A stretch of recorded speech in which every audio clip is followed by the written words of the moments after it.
right, everybody. Hello. Thank you for just being patient with us. We are here, your coffee crew. Let's get kicked out podcast. And tonight we're going to bring to you surviving the pandemic, the aftermath, and we had a few more guests than what we have now, but we're gonna just go with three. I'm gonna introduce them as I always do, the coffee crew. To my left we have Jackie. Hello. I'm your host Carrie, and to the right we have Megan. Hello, guys. And behind the cameras we have Big Phil, the director. So one of the things that we wanted to start off, I wanted to start off with addressing is first just opening up with um, exactly what we do. A lot of people didn't know what exactly a respiratory therapist was until the pandemic started last year. And during that terrible time, we made a name for ourselves. A lot of people, when they saw us in the hospital, they considered us being nurses. But last year, with the pandemic being such a respiratory issue and bringing in a lot of people who have or will have or have respiratory issues due to the increase of COVID-19, there was a increased need for respiratory therapists to come in and actually just take over. My phone just fell. Excuse that. But one of the things that I wanted just to kind of do is just kind of talk to you guys about what we do. Megan, Jackie, you guys want to chime in on that, you can. And then I want to ask them personally because this is a story of our personal testimonies of being respiratory therapists, being therapists going through a pandemic where we're needed, and also going through our personal lives with dealing with such a high demand crisis and some of the stress that we've had individually in our own personal lives from last year and this year. So we'll start out. So you guys, anybody want to talk about being a respiratory therapist and what we do? Mm-hmm. You can get it going. Well, first of all, we are not nurses. Let's establish that. But we work closely with the nurses and the doctors. Our specialty is the lung. So anything involving your lungs, we take care of it. Just like the doctors, the pulmonologists, the nurse practitioners, anesthesia, but anything involving the lung, we pretty much take care of it. When it comes from giving breathing treatments, medicine, setting up equipment, running a ventilator, that's our specialty. And also, we don't just give breathing treatments. Let's establish that again. We also we manage and we run the equipment. When I say equipment, it could be anything from the ventilator. You guys may have heard of a BiPAP, a CPAP, an IPV machine, incentive spirometer, and even simple oxygen, the nasal cannula. That's the low flow oxygen. But anything involving the lung, and when it comes to breathing, your respiratory therapist take care of that, along with the nurses and the doctors. But we specialize in that area. Okay. Jackie. Pretty much piggybacking off what Megan said, we do manage the vents. We look at the ABGs, we wean the vents according to that, we make changes according to that. We help with intubations, putting patients on the ventilators. We help with the bronchs, going down into the patient's lungs to suction them out. And even more so than that, I can honestly say also we are therapists because sometimes when you walk into these patients' rooms, they have to get it out and they really talk to you. But as far as our job, Megan really hit it on the head, Megan and Carrie. Like we do all of those things and plus some more. So as Jackie mentioned, like just we being therapists, when you go into your patient's room or when you go, anytime you offering your service or your assistance as any type of professional or healthcare worker or anything, when you go into your patient room, you just can't rush out. you get caught up in so many things from just even being a listening ear. So you come to do a service for a patient during their sickest time, but you're also, listening. And during this COVID-19 crisis, where people could not have guests come in, we became family to our patients. And so we became their listening ear. We became, the hand that held their hand. We became the ones who wiped their tears. So that relationship, that rapport that you build with your patients, it becomes emotional. And one of the reasons why I personally chose this field, it wasn't the field I first decided to go into. I wanted to do something that basically dealt with rehabilitation. And when one door didn't open, this door opportunity did. And so that's how I became knowledgeable of respiratory myself. But from that, developed a understanding and grew to love it. Been in the field for 16 years. So rehab is there. And with rehabilitating, there's ministry in that because it's a service. Yeah, I gotta speak with this phone. But the thing is, when the pandemic started, one of the things that we did start not having the privilege to do. I'm about to get fed up with this.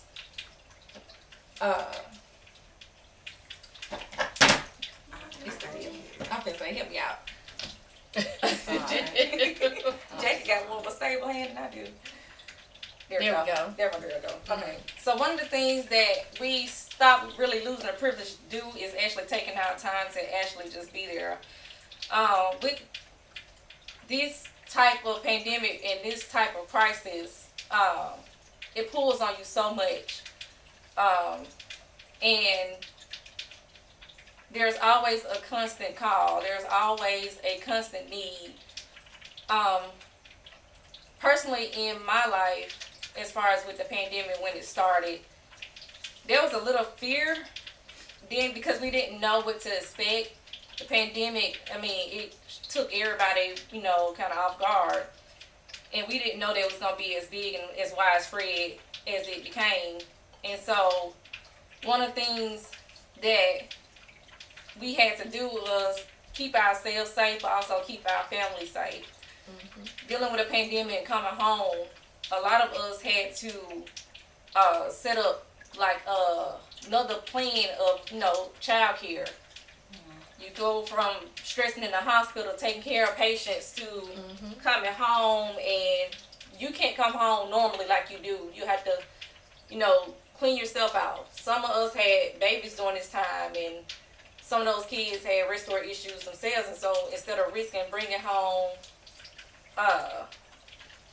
that to their family members, they chose not to even come in contact with their family members. My mom is an immunocompromised patient, and for a while I didn't go around her.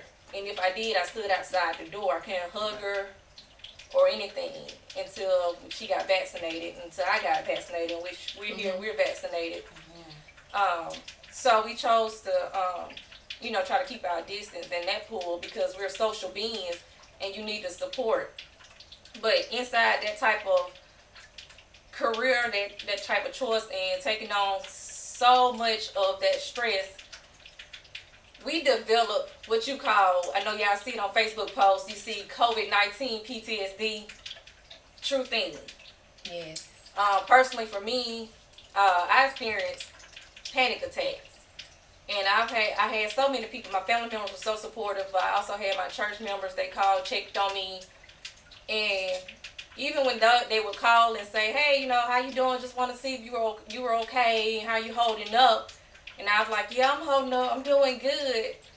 But deep down inside, it wasn't the truth, because it's one thing to be able to come home and vent to people who actually go through that with you or know what it feels like. But to come home and vent to people who don't experience that same type of degree of workload or capacity, or see so much as far as in depth, I didn't know they could fully understand. I understood that they wanted to know and they were concerned, but trying to talk to someone about, seeing people struggling with breathing and basically you can't do anything or everything you know or have learned to do medically is not working. It's some type of burden that you do carry with you outside of work. Yes. When you come home, most people say leave work at work, and when you come home, you come home, don't carry that with you. It's hard to do that when you constantly seeing people dying back to back or struggling. You bring some of that home with you. So the thing is, what we wanted to do this podcast on, and why it was so important, because we thought we named it Surviving the Pandemic, the Aftermath, thinking by 2021 we would be done. We would be over with it. And here we are, worse than before. From 2020, what we saw basically from the spread of it, it was almost like a gradual increase. This year, it's like rapid. Yes. And it lines along with what they're saying about the different strands as far as when the Delta strain first became introduced, it being, more transmissible. And which it is. It's more contagious. It's easily, transferred on. So, seeing a lot of people post on Facebook, and I'm going to get personal with this, and I don't care who I offend. If you're not a healthcare worker, if you're not out there, you're not somebody who does anything to save somebody's life, please watch what you say. Your comments are really hurting us. Yes. It was so hard last year because I don't know if you guys remember 2020, nurses were targeted. They could not even go pump gas in their scrubs without being targeted as being the cause of the spread. When we see people who talk about, because of the vaccination, that's spreading or that's causing an increase in the different strains. That's so far from the truth. The thing is, when the pandemic started, they gave us 2 weeks to isolate ourselves. 2 weeks, that's all we had to do. We did not do that. We kept with, gatherings. We kept with going out. We kept with partying because we didn't want to lose our freedom or our right. Some of us developed cabin fever, what they call, you just have to get out the house. And I understand that. Trust me, I understand. I also, went out. But for the ones when you went out, you didn't wear your mask. There were different things going on, crowds of people, population. What you cannot control, you can control your decision. What you cannot control is what other people choose to do. Right. So when you see things in establishments opening up, and you say wear your mask, you're not going to be able to watch those high increased numbers of people keep their mask on. Some people wear their mask below their nose, on their neck, like an earring. Right. Right. And the thing is, like, you can't 100% guarantee that. So what happened? That increased the spread. And this year came and we had so many holidays after holidays, events after events, after one, clubs opening up. The mandate mask drop. All that stuff started opening up, and people were ready to get back to a normal way of living. Don't blame you. Trust me, I don't blame you. But that's what happened. That's what went wrong. And now 2021 here, and we're in this, predicament now. We asked the government to do something. We asked, hey, when they're going to, we want to get back to normal living. They produced the vaccination. Y'all, it's okay that you got to fear about a vaccination that hasn't been, out for long. But they've been studying this for a long time. Yes. The people who worked on this have been working on this for years because the coronavirus is not new. 2013, 2014, it was introduced, but it was over in the Middle East, and now it's here. The way they go about with creating vaccinations now, it's an old science. And there are reactions. There's reactions to pretty much everything you do. But you can simply look up and find out what's put in it. That's the thing that I want to reach out and tell people. Go look up. Go research. For yourself. Do your own research. Exactly. Please do your own research on this. It's so many myths and untruthfulness out about this. Because I just want to point out, this is one thing, and I'm going to give it back to Carrie. A vaccine was never meant for you not to attract the virus or whatever. It was simply a means to help you build up antibodies to protect you from getting as sick as a person that's not vaccinated. So let's put that out there right there. And I encourage anybody, by any means, to research for yourself. Look into it for yourself. Don't go off just what one person or you might think many are saying. Look into it for yourself. Because the bottom line is you have to do what's best for you and your family. And take this from me. Like, and this is just my opinion. I'm not telling anybody or forcing anybody to get the vaccine. I'm only encouraging you, as we all are. Me and Carrie and Jackie and Phil, the coffee crew, we are just encouraging you to get this vaccine. Because the more people that's not vaccinated, the more this virus is going to attach, and it's going to keep on going, keep on going, keep on going. We're not going to be able to get back to normalized. And at this point, normality now is wearing a mask. Yeah, there is none. So, but my take is just, I'm encouraging you to please get this vaccine. Can I also just say, don't get your information from TikTok. Don't get your information from Facebook. Stay the hell off of Instagram. Get your information from a reputable website. Yes. I know everybody comes down on the CDC because things change, but that is the definition of science. You test things out and it's going to change. Right, exactly. Yes. It's just ever changing. Yes. Exactly. That's what science is. Do not listen. Exactly. Do not listen to a politician. Mm-mm. Y'all know it's Mm-mm. about to be No. campaign season soon. Yeah. Think for yourself. Exactly. Use your own mind. Exactly. And let's be clear, politicians are about personal gain. They do not care about the greater good for the people. Exactly. And I agree. the thing is about this mask wearing and just being responsible, I mean, accountability. Like, having accountability for your brother, your sister, the person next to you. And in the beginning, a lot of the healthcare workers, we took a stand. We decided to say, okay, you know, people got a lot of questions about this vaccination. We understand them. We don't blame them. But hey, because we are medical sources, we know we can also watch for, we can also, you know, inform and make you guys aware. Mm-hmm. We took a stand, you guys. When you saw us posting our vaccination cards and saying, hey, it's okay, go get it. That's what we were trying to do. We were trying to let you guys know, hey, we're gonna go get it. Trust us. You know us. If you walk close with us, you know us. Mm-hmm. Trust us. And at the end of the day, we're not gonna steer you wrong. There are a lot of people, you know, and y'all might say, well, what about the ones who got the vaccination and they became sick or they died? It's so much in that.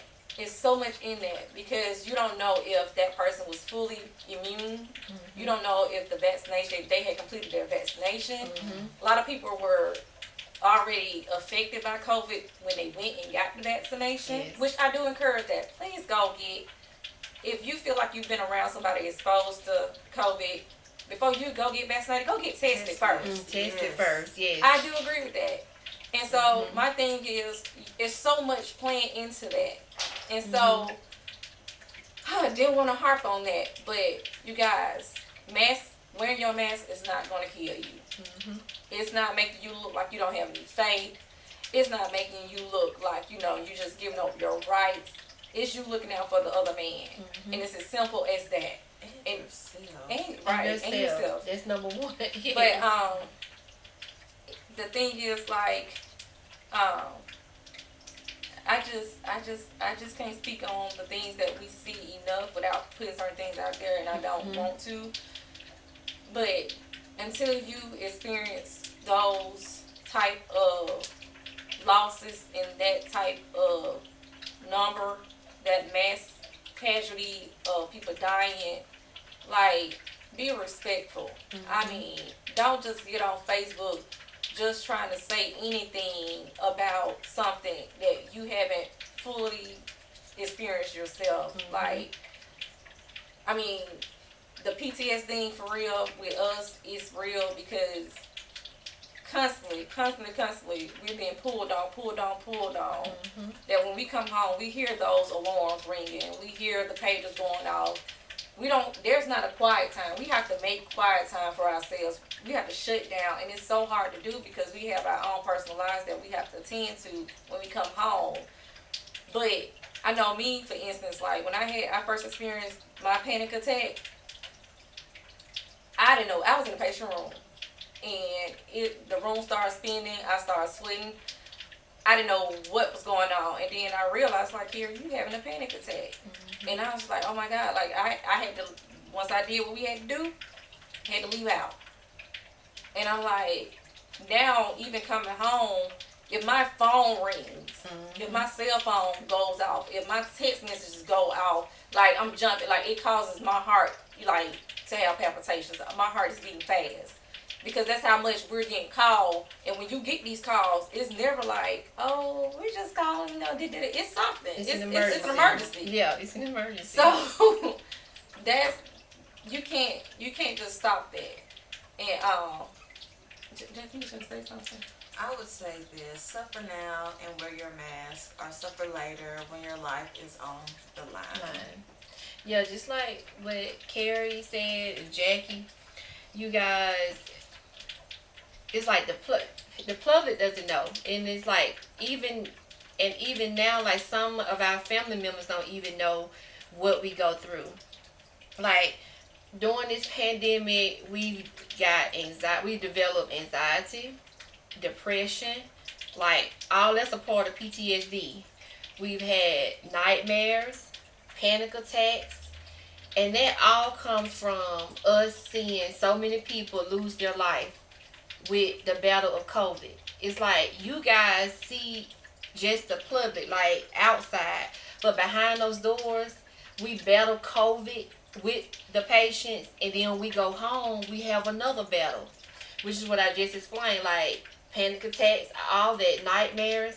It's like you guys don't know, like the healthcare workers, we're tired, we're frustrated, we're burned out, all that mashed together. So please, do your part and wear your mask.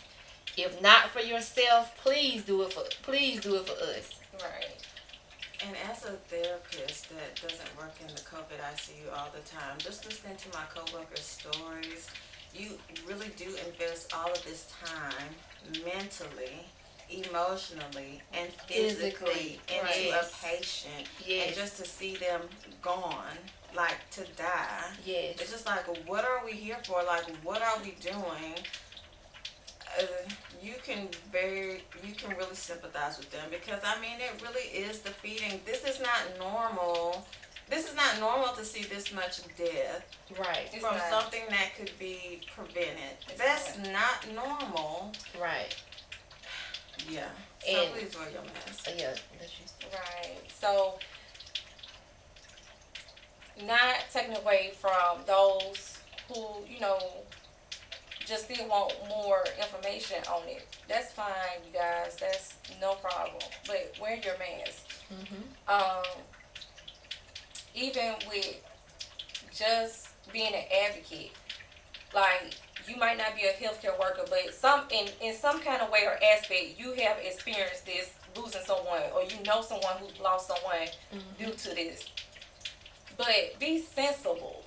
I mean, be sensitive, be compassionate, like show that, because at the end of the day, like it also too, another thing that I had experienced, and I had to check myself on this, I had got so angry with seeing people and their responses. I went numb, and I had to catch myself. I was like, oh my, you know what?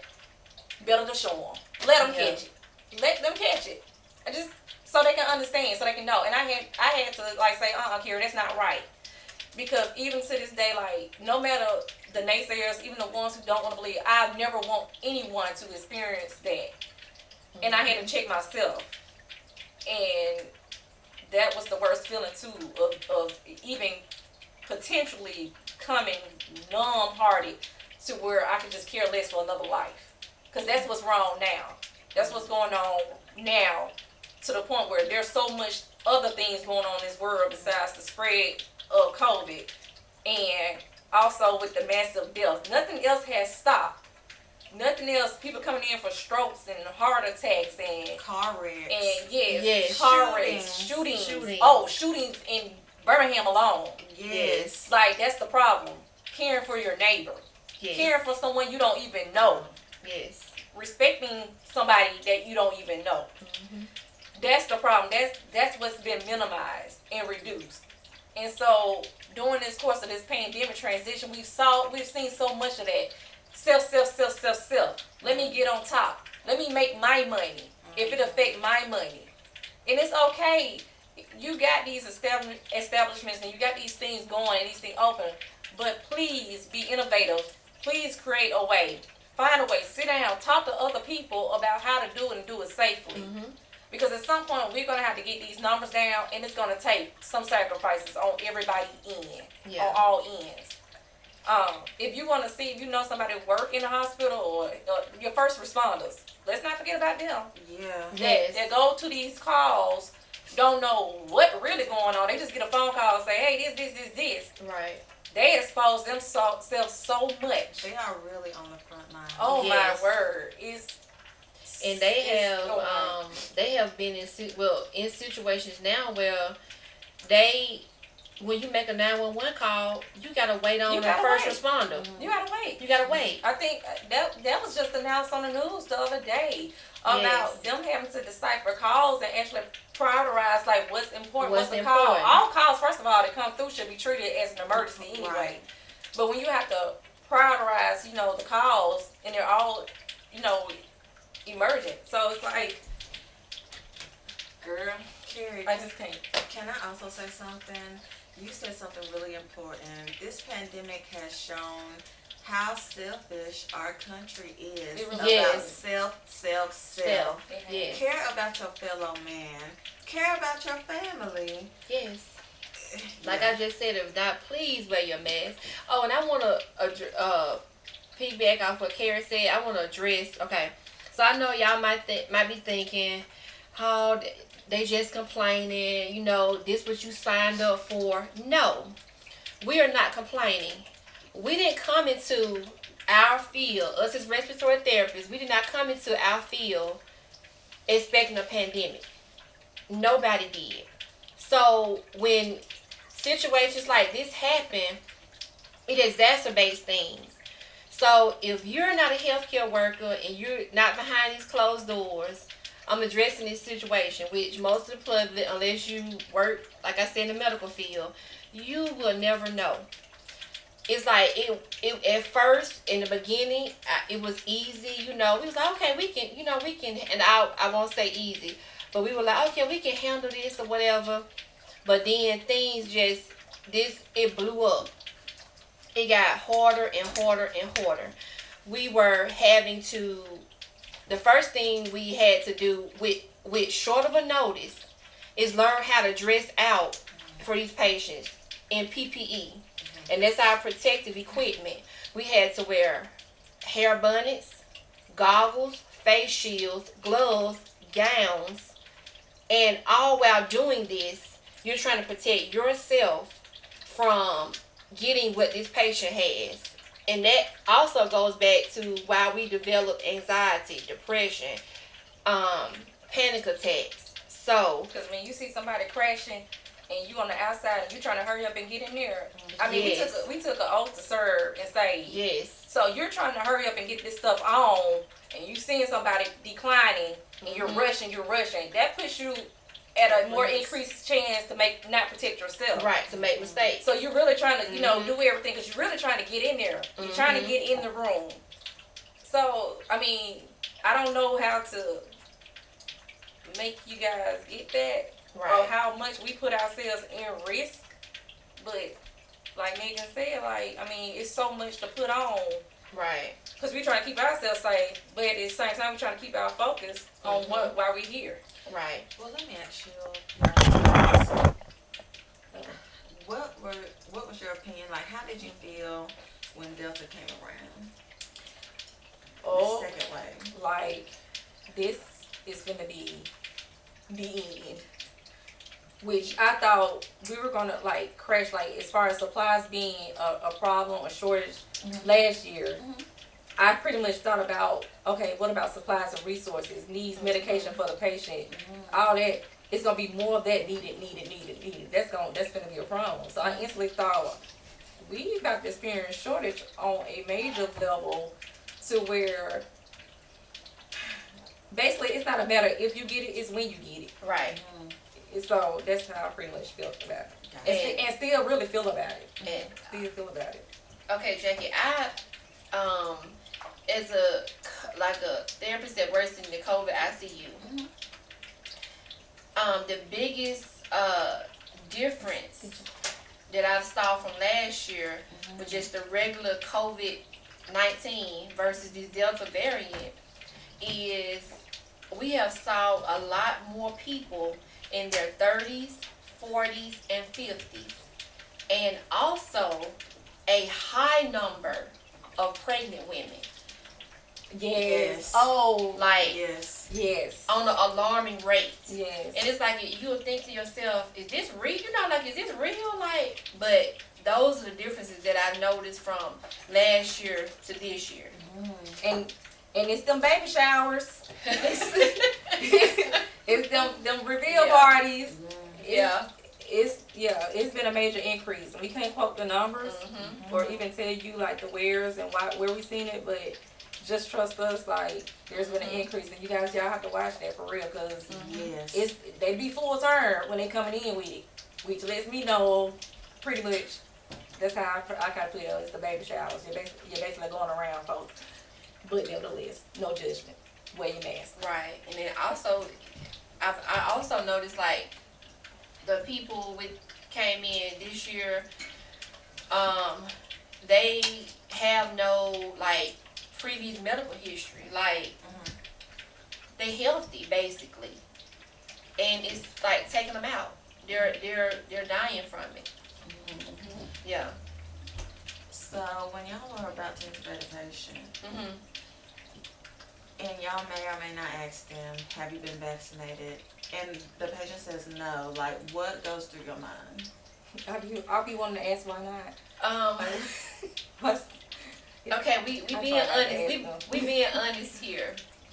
Yeah. Okay, guys, we being honest. My first thought was like, why the hell didn't you take the vaccine? Like, I'm being honest. Like, and everybody, like we're talking about, have their own beliefs and you do what's best for you. But majority of the time, when we get ready to put a patient on a ventilator, which is what you're talking about, intubate them, put the breathing tube down, that's the last time that they talk. And the last time they talk to their family. yeah. So it's like they're saying their goodbyes. And like I say, it's not the case all the time, but majority of the time, it hadn't turned out good. Right. Even in a healthy individual. That's what I'm Right. saying, their 30s, 40s, and 50s, like, it hadn't turned out good at all. Yeah. And to also address what you're saying, Jackie, the patient will say, when they're in that dire situation, they're asked the doctor, they ask us, can I get the vaccine now? Can you give it to me now? Will that make me feel better? Well, at this time, it's too late. It's the fourth quarter, baby. Right. Game is over. Like, it's too late now.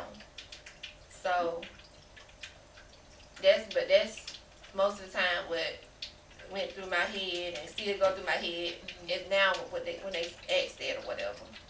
One thing I will say that's really important, whether you work in the COVID ICU or not, because non-COVID ICUs, they are getting stretched to the max too. Yes. Because like you said, resources have to go to the COVID ICUs. They need the manpower. Mhm. Positive coping mechanisms.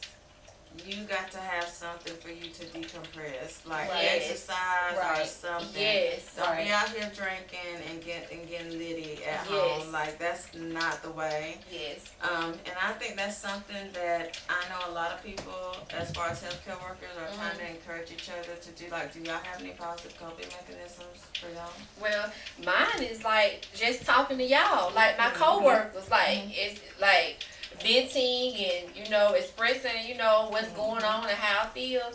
That's like my number one decompressor right there. Right, Like 'cause when right. you come down, like, hey, I need to talk to y'all. Right, right. Yeah. That's been mine too as well. And also too, like I come home and I just try to make sure that I intentionally create a time for just me and just doing things that I know I like to do and I enjoy for myself.